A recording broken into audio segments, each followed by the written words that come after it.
Hello and welcome to a new video. My name is Herwig and today we discuss the polymer material selection of baby bottles using the selection funnel method. Okay, let us get started. So first, the polymer funnel method, what I have developed. What is it? So it's a four-stage funnel process, where we start in the beginning with information gathering. It's an information gathering phase where we just need to learn about the application, about the part, the requirements, get everything here together, that we can start with the first funnel step, the material selection factors, where we use all the requirements of the part and turn it into important selection factors.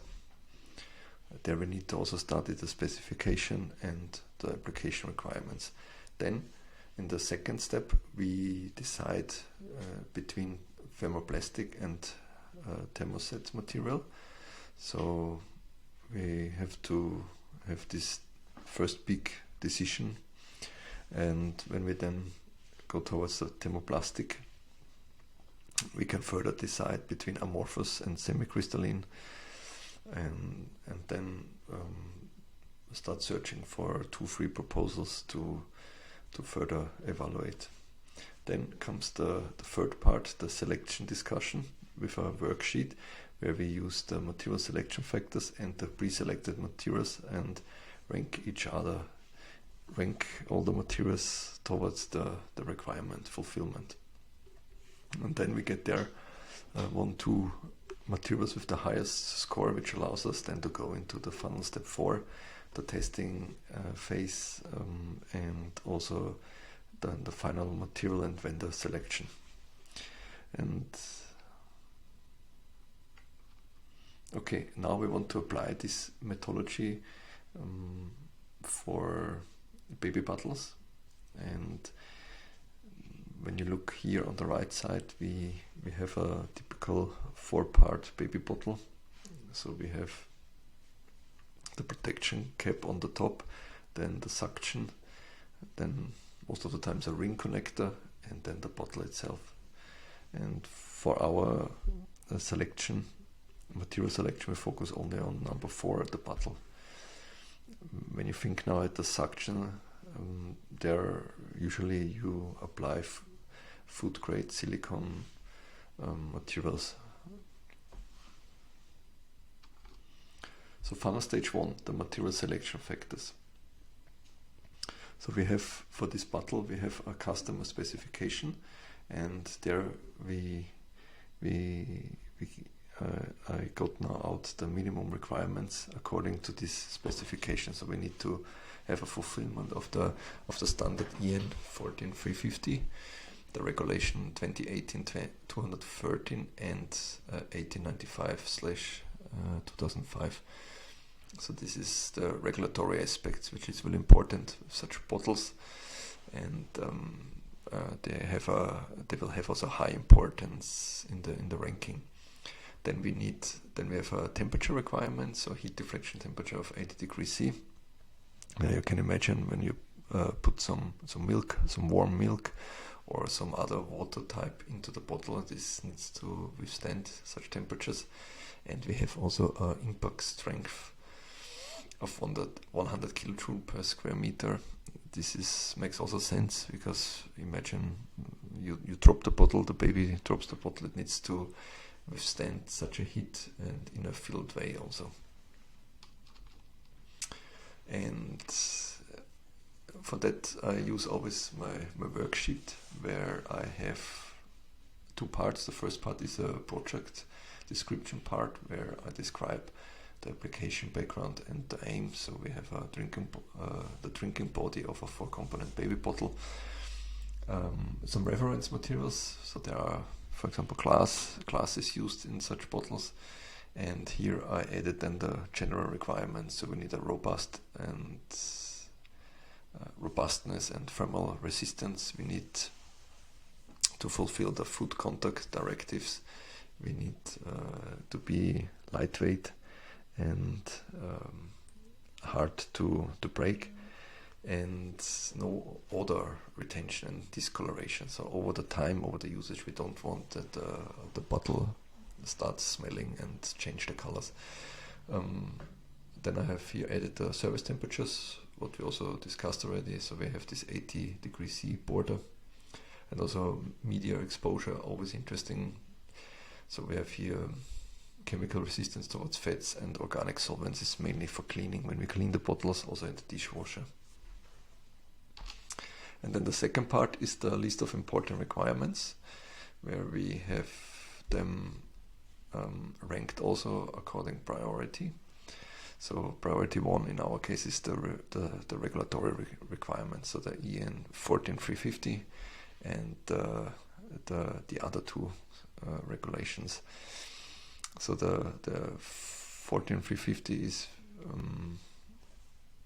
there are strict mechanical and chemical property testing involved, and in the regulation 218 213 is the regulation of the use of bisphenol A in materials defined, and the regulation 18950 is basically the limitation or even the ban of selected epoxy derivatives.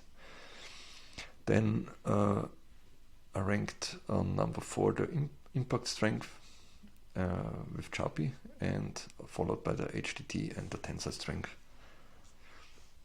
And where we have a quantitative value, I put the minimum value on there, like we have with HDT, and also the impact strength. Otherwise, quantitative values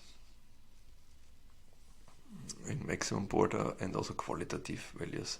And also I added here nice to have and must have, and here I put everything in must have. Okay, then we have our material selection factors, and now we have to decide on, are we going into the thermoplastic or into the thermoset road. And first we have to reflect the must have requirements. When we look at them, thermoplastics present the optimal choice in this case, because when you think of thermosets, they have lots of advantages. However, we have here limitation regarding regulations, and so when you think of the epoxy residues and also mechanical properties, in particular the impact performance. So when the bottle drops, it can be too brittle and cannot pass such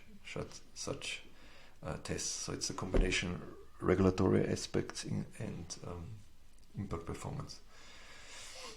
When we look at the thermoplastics, amorphous polymers, transparent, so they have a good transparency, good temperature and mechanical performance. Also for this temperature range and for the chemical which are here involved, this is perfect.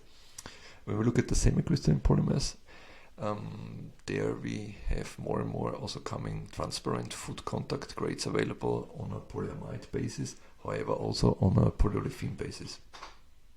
This is especially in the polyolefin area interesting, since they are globally in high quantities available and for a competitive price also. So this is what we have to keep already in mind in this final stage too.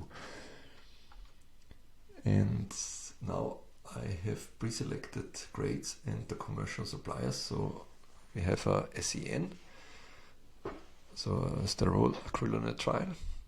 Then I've selected a polyester, a PET, then a polycarbonate, and a polypropylene.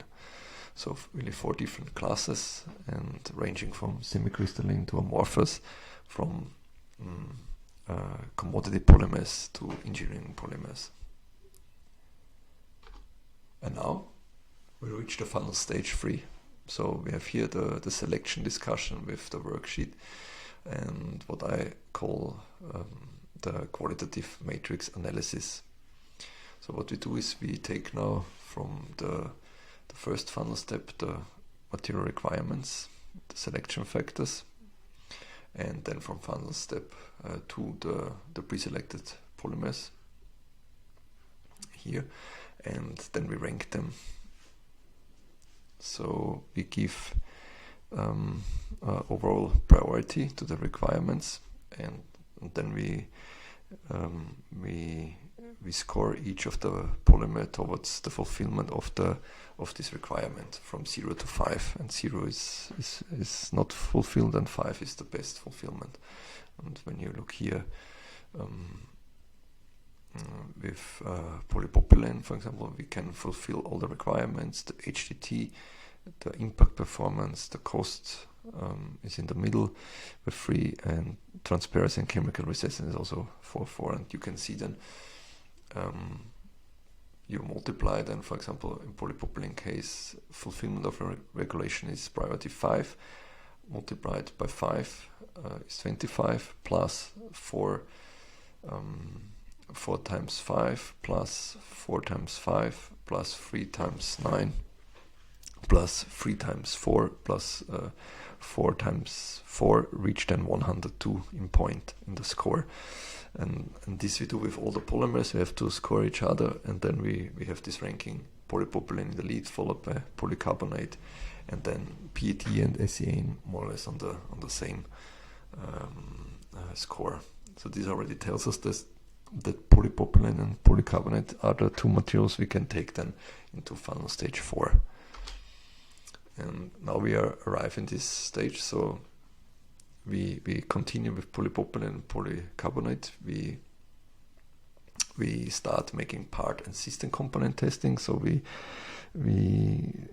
start with standard tensile bar tests and can assess here certain things, and then go into prototyping, tooling, and create really bottles and start testing them, and also submit them, for example, for external evaluations, long-term tests, and so on. And after these results are in, we can really are definitely able to make a final material selection, and then followed by the vendor selection. And also with polycarbonate, the discussion is still in the mind of the people with bisphenol A and as well as with bisphenol S. And this impacts the customer buyer decision due to this safety concern. So more and more baby bottle manufacturers are using polypropylene instead of the polycarbonate. And also when we look in our case, we select the polypropylene since it results really in a cost-efficient approach due to the less material usage. We can make thinner walls and have there a really good contribution to lower resource consumption and no risk of the BPA and BPS discussion. Okay, to conclude, here we discussed polymer material selection by using the Polymer Selection Funnel methodology, consisting of these 4 stages, where we set the material selection factors. Then we decided on a thermoplastic versus a thermoset. Then we have the selection discussion with the worksheet. And then finally the testing and material and vendor selection. And all with the example of a baby bottle. And I will in the upcoming month do some more examples using this funnel methodology, which can be really useful for you to try also out. And it has also the advantage that all your steps are good documented, and you can, in a later phase, you can go back and assess all this data. Okay, with that, I would like to thank you for watching, and till next time, bye.